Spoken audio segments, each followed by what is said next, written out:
আমার সন্তানটা, আমার ভাগ্নি আর আমার ছেলে এখনো বাসের ভিতর ভাই, রাজবাড়ি থেকে উঠছে ঢাকার উদ্দেশ্যে। আমার টাকার দরকার না, আমার কিছু, আমার সন্তানের লাশটা আমার বুঝাই দেখ, আর কিচ্ছু লাগবে না ভাই। বাসের মধ্যে যারা ছিল তারা কেউ জীবিত থাকার মতো অবস্থা নাই, আমরা যা দেখেছি আর কি। গাড়ির মধ্যে 10 থেকে 15 জন শিশু বাচ্চা ছিল, মহিলা ছিল এবং পুরুষ ছিল। 60 ফুট পানির নিচে এখানে আছে, সেটা এখন হামজা চলে আসছে উদ্ধার কাজের জন্য, এবং উদ্ধার কাজ শুরু হবে কিছুক্ষণের মধ্যেই। ওখান থেকে মিথ্যা বয়ান দিচ্ছে, তারা লাশ উঠাইতেছে, এখনো কোনো কার্যক্রম শুরু করে নাই। আমার ভাগ্নি আর আমার ছেলে এখনো বাসের ভিতর ভাই, রাজবাড়ি থেকে উঠছে ঢাকার উদ্দেশ্যে। বউ উঠছে, আমার মেয়ে ছোট বাচ্চা 2 বছর, আর আমার বোন উঠছে, আমার ছেলে 7.5 বছর বয়স, আমার ভাগ্নির 11 বছর বয়স। এরা এখনো পাইনি, এরা 2-3 ঘন্টা আগে আইছে স্যার, এখনো কোনো কাজই করতেছেন এরা। তো এটা কি কোনো কাজ হলো? আমার কথা, আমার সন্তান তো আর নাই, আমার দাবার বুঝাই দেখ, আমার টাকার দরকার না, আমার কিছু, আমার সন্তানের লাশটা আমার বুঝাই দেখ, আর কিচ্ছু লাগবে না ভাই। আমার সন্তানটা নগদ নিয়ে এলো হার না মানা হার অফার। সর্বনিম্ন 10,000 টাকা রেমিটেন্স নগদে পাঠালে থাকছে স্বর্ণের হার জেতার সুযোগ। আমার নাম শরীফ ভাই। এখানে দেখছেন যে স্বজনরা এখানে এসছেন, তারা কান্নায় ভেঙে পড়ছেন। তারা চাচ্ছেন যে দ্রুত সময়ের মধ্যেই উদ্ধার অভিযান যেন শুরু করা যায়।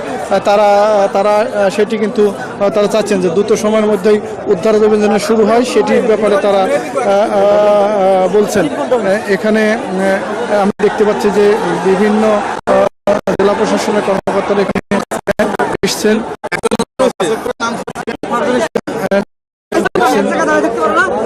আমরা দেখাচ্ছি যে এখানে প্রশাসনের কর্মকর্তারা এখানে এসছেন, নৌ পুলিশের সদস্যরা এখানে এসছেন। সব মিলে এখানে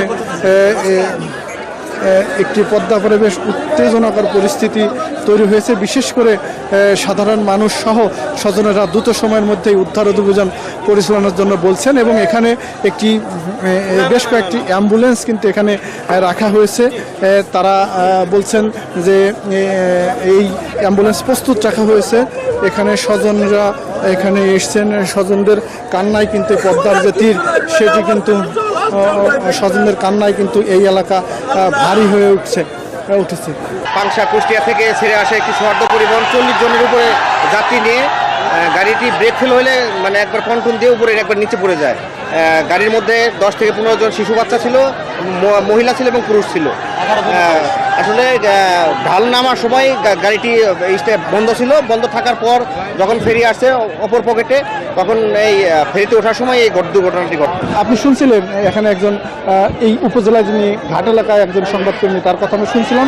এখানে কিন্তু সাধারণ মানুষের মধ্যে যে উত্তেজনা, সেটি কিন্তু বিরাজ করছে। বিশেষ করে এই স্বজনেরা যারা এই পদ্মা পাড়ে এসছেন, তারা কিন্তু ক্ষোভ প্রকাশ করছেন যে এখন পর্যন্ত কেন এই উদ্ধার অভিযান শুরু করতে পারেনি। সৌহার্দ্য পরিবহন গাড়িটা কুষ্টিয়া থেকে খুব সম্ভব সে রেখে এসে এই গলন্দ দৌলতদিয়া 3 নম্বর ফেরিঘাটে ওঠার সময় এইটা গাড়িটা এখানে নিয়ন্ত্রণ হারিয়ে সরাসরি পানিতে পড়ে গেছে, এবং এখান থেকে এখানকার যারা উদ্ধারকারী কর্তৃপক্ষ তারা ওইটা তার স্থান যেখানে এটা ধরেছে এবং 60 ফুট পানির নিচে এখানে আছে, সেটা এখন হামজা চলে আসছে উদ্ধার কাজের জন্য, এবং উদ্ধার কাজ শুরু হবে কিছুক্ষণের মধ্যেই।